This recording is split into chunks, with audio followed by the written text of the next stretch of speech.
Muito bom dia para você, meu irmão, minha irmã.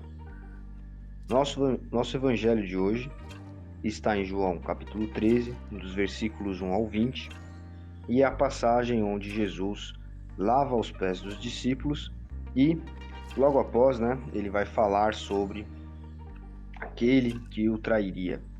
Mas aí já é um outro trecho que nós não vamos aqui trabalhar no dia de hoje. Diz aqui que Jesus estava à mesa com os seus discípulos. E o versículo 3 diz que Jesus sabia que o Pai, que Deus, que Yahvé, a divindade, havia lhe outorgado, havia lhe dado, lhe autorizado ter poder sobre tudo o que existe. E que ele vinha de Deus e estava ali nos momentos finais do seu ministério, que aqui já é a parte onde Jesus vai passar pela festa da Páscoa, com os discípulos, cear com eles ali, estaria então retornando para os céus, para Deus.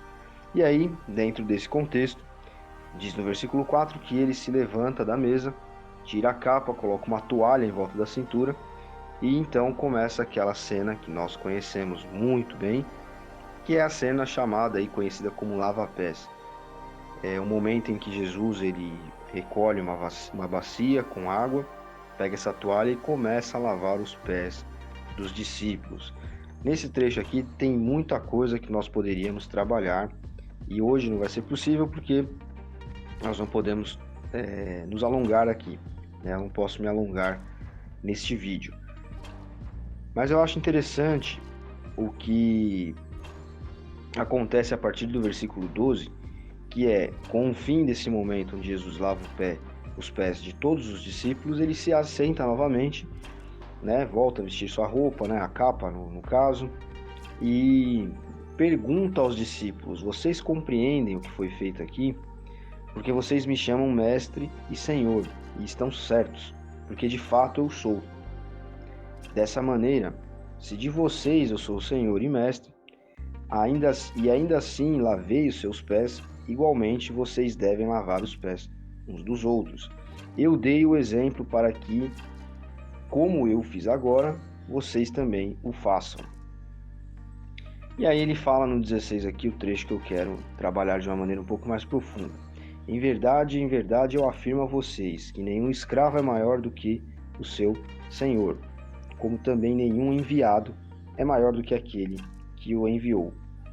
Portanto, se vocês compreenderem esse ensinamento e o praticarem, serão abençoados. E aqui fica uma lição muito importante para a igreja. Os discípulos, nós podemos dizer que são o grupo base, o grupo inicial do que depois veio a ser conhecido como igreja.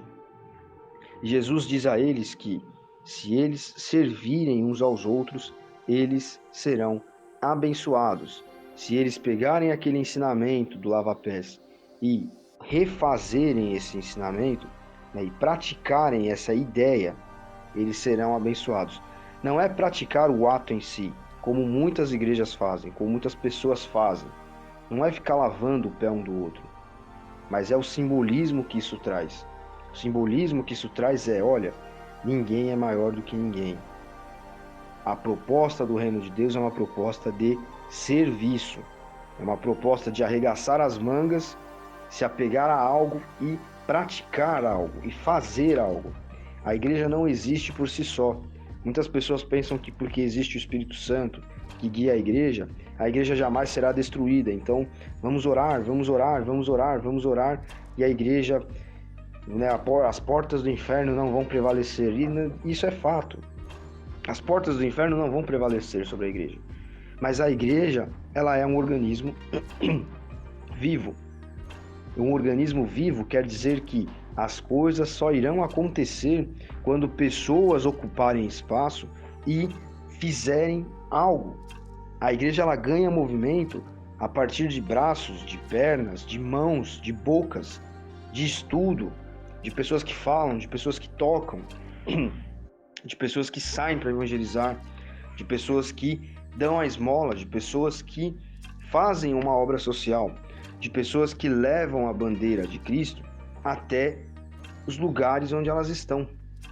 Então não basta nós simplesmente acharmos que a igreja, por ser um organismo espiritual, ela estará para sempre, enfim, as coisas estarão para sempre acontecendo.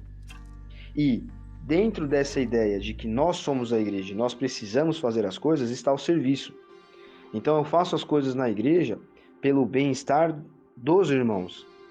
Eu tenho que fazer algo na igreja e não ser apenas um espectador de culto, alguém que consome. Isso está muito impregnado em nós, porque nós vivemos no meio da sociedade capitalista, consumista. Nós não podemos enxergar a igreja como algo que nós consumimos, como algo que apenas nos presta um serviço, entre aspas, espiritual, nos presta um serviço de obra social, nos presta um serviço de ensino bíblico. Tudo bem, a igreja faz tudo isso, mas mais importante do que tudo que a igreja nos traz é aquilo que nós levamos até a igreja. E não é só levar um coração aberto de adoração, não é só fazer uma oração ou várias orações ou jejuns pela igreja e pelos irmãos, mas é arregaçar as mangas e, dentro do serviço que nós precisamos dispor na igreja, servirmos uns aos outros. A verdadeira imitação de Cristo e os verdadeiros seguidores de Jesus são enxergados na medida em que eles se entregam em serviço na obra de Deus. Não pensemos que os verdadeiros seguidores de Jesus são pessoas que fazem as coisas ou deixam de fazer. E aqui eu estou querendo dizer assim, testemunho, que tantos moralistas batem na tecla do testemunho. Não, nós conhecemos a verdadeira igreja de Cristo quando ela se destaca do mundo. Então, se você sai com os amigos do trabalho e você não bebe, veja só, você é a igreja de Cristo ali, você é a luz de Cristo. Não. Aqui eu estou usando um exemplo bem bobo, né? Mas se você não fala palavrão, se você não faz isso, se você não briga, não sei o que lá. Não.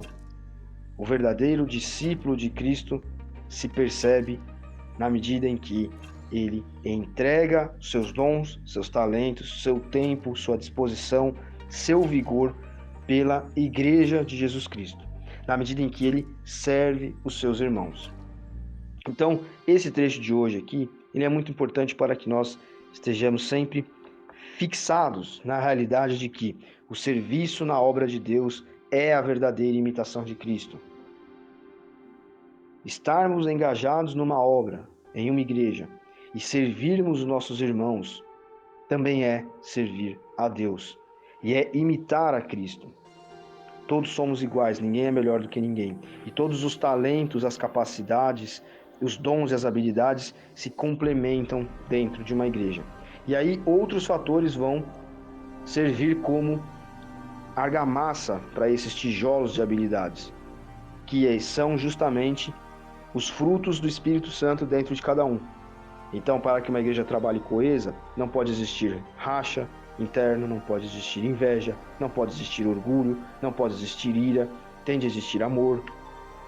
Então perceba como é disso que se trata, a imitação de Cristo, sermos servos de Deus, sermos servos de Cristo dentro da igreja, em sua obra, fazermos algo por Cristo neste mundo. Então que nós hoje estejamos com os olhos fixos nessa realidade e que essa realidade se torne de fato algo prático em nossas vidas, para que nós possamos imitar a Cristo não por atos, não lavando os pés literalmente uns dos outros, mas sendo o organismo vivo que faz as coisas acontecerem através do serviço e que por meio desse serviço na obra de Deus, os frutos do Espírito resplandeçam na vida de cada um de nós. E tudo isso para a glória de Deus. Deus abençoe você. Até amanhã.